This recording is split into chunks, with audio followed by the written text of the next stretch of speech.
How to call Lyft Driver Support. Hi everyone, this is Alana from Create, Login and Delete. Let's jump right into the video. First of all, you want to open up any web browser. And now here you want to search for Lyft number.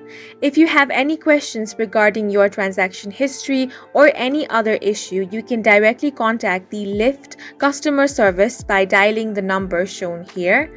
However, if this call is not picked up, there is still another way on how you can contact the Lyft Driver Support.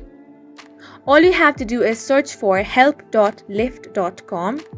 Now on this page, you want to scroll all the way down. Then find the option of Contact Us and tap on it.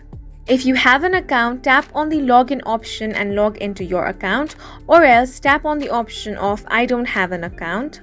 Here you want to select the option of I'm a driver. Then select the topic in which you are facing the issue. After that, tap on the option of I still need help.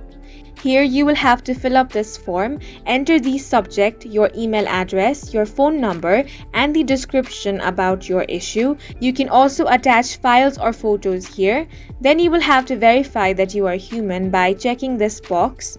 After that, tap on the option of Submit. Then the Lyft Driver Support team will get in contact with you and help you resolve your issue. And that's it for this video. If you have any questions or confusions, do leave them on the comment section. And don't forget to hit the like button and subscribe for more helpful tutorials.